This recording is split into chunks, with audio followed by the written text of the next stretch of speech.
But you're going British accent there. I know. I do some crazy things sometimes. So. Do the whole thing here with that. I would do it and have a good time, and y'all would hate it. So No. it would be bad. It would be bad. You good? Everybody good? I'm ready. Yep. Coach, just I guess talk a little bit about picking up after Sunday and then moving out for the last 2 games of the regular season. Yeah, Sunday was a disappointment that we weren't able to get the win. I think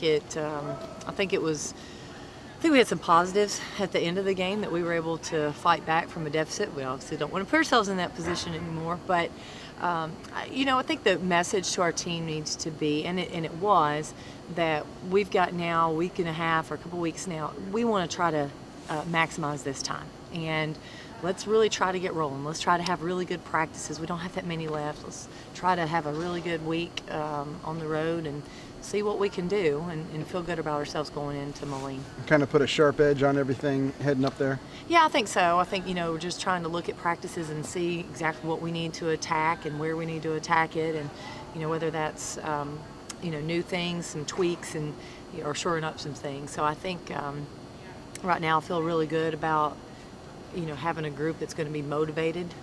I hope we can keep that up. What about Evansville and Indiana State? Can you talk a little bit about, like I said, the Aces coming up with the first one? Well, I think when we look at Evansville, we have not played them in a very long time. The way our conference schedule is, the first game of the year were these 2 games. So we're going to have to do a really good job with the scouting report. It's almost like playing new teams. A lot has happened since then. We're a new team. They're a new team.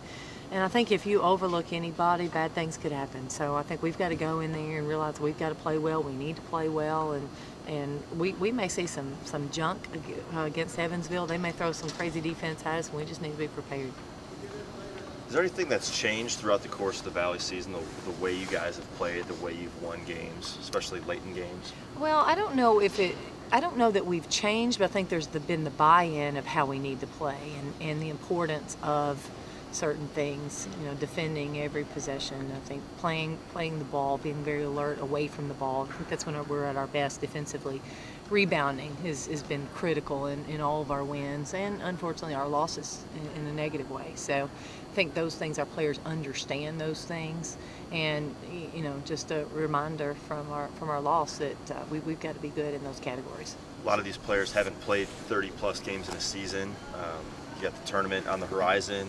How important is the depth for the next couple weeks of this team? Well, I think the depth has been important for us all year, to be honest with you, and I think it's going to remain so late. And you really look at a tournament. If you were going to win, or if you're at least going to be in the championship, you're going to be 3 games in 3 days, and I think your depth comes into play there.